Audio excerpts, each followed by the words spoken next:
بسم اللہ الرحمن الرحیم۔ ناظرین کرام السلام علیکم۔ اس سے قبل ہم سموگ پر تفصیلی ویڈیو بنا چکے ہیں، تو اب چونکہ سردیوں کا آغاز ہے اور دھند کی شدت ہے، تو ضروری سمجھا کہ ہم آپ کو فوگ یعنی دھند کے بارے میں بتائیں کہ یہ کیسے بنتی ہے، اس کی اقسام کتنی ہیں، اس کے صحت پر اثرات کیا ہوتے ہیں اور اس میں کون کون سی احتیاطی تدابیر کی ضرورت ہے۔ اس سے قبل کہ ہم اپنی ویڈیو کا باقاعدہ آغاز کریں، جن لوگوں نے میرے اس چینل کو سبسکرائب نہیں کیا، مہربانی کر کے سبسکرائب کر لیں۔ تو آئیے آغاز کرتے ہیں۔ فوگ یعنی دھند کیسے بنتی ہے؟ ٹھنڈی ہوا جب زیادہ درجہ حرارت رکھنے والی زمین یا پانی سے ٹکراتی ہے تو دھند پیدا ہوتی ہے۔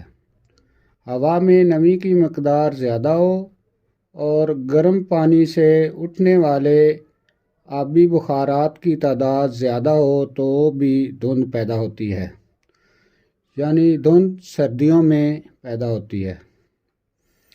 فوگ یعنی دھند اصل میں پانی کے چھوٹے چھوٹے ذرات کا مجموعہ ہوتا ہے، جن کو آبی بخارات یا واٹر ویپرز کہتے ہیں۔ اگر درجہ حرارت کم ہو جائے تو یہ آبی بخارات یا واٹر ویپرز چھوٹے چھوٹے ذرات میں تبدیل ہو جاتے ہیں اور ہوا میں تیرنا شروع کر دیتے ہیں اور دھند کی شکل اختیار کر لیتے ہیں۔ یہی ذرات یا پانی کی بوندیں جب زمین سے تھوڑی اوپر ہوں تو دھند کہلاتی ہیں۔ دھند اور بادل کی ایک ہی سائنس ہے، یعنی دھند اور بادل تقریباً ایک ہی طرح سے پیدا ہوتے ہیں۔ زمین کے قریب ہوں تو دھند کہلاتی ہے، اور اگر یہی جو واٹر ویپرز بلندی پر چلے جائیں یا بلندی پر ہوں تو بادل کہلاتے ہیں۔ یہ کے پی کے اور پنجاب کے علاقوں میں شدید ہوتی ہے۔ دھند کی اقسام۔ دھند کی بہت ساری اقسام ہیں، جن میں radiation fog, mountain fog, freezing fog, evaporation fog وغیرہ کہلاتی ہیں۔ آگے اس کے اثرات کے بارے میں بیان کرتے ہیں کہ جب سردی پڑتی ہے تو میڈیا پر دھند کا تذکرہ عام ملتا ہے۔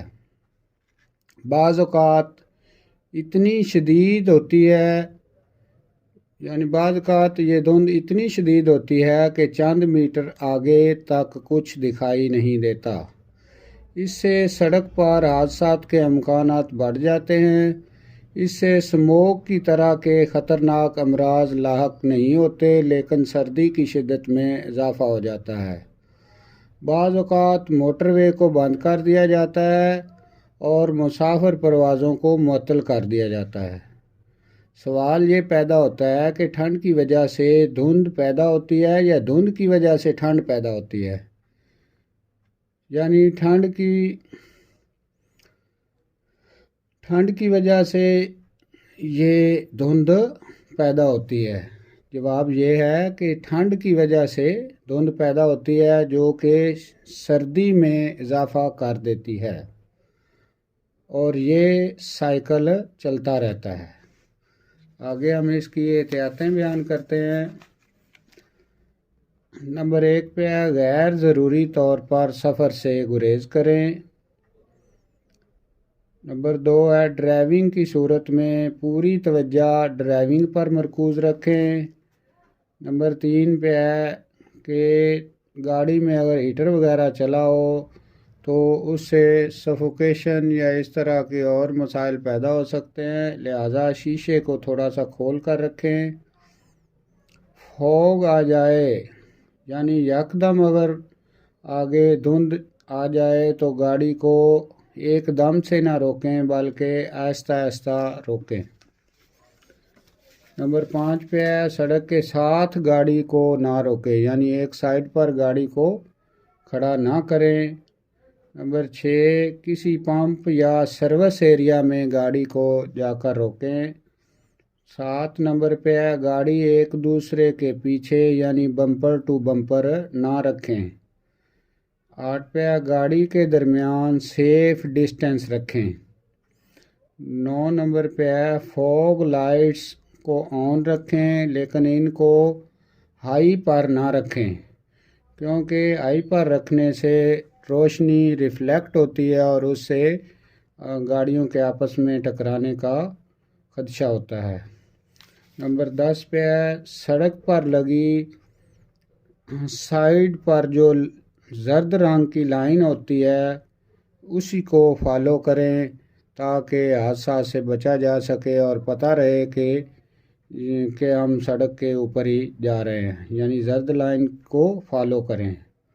موسمی شدت سے بچیں اور گھر میں رہیں۔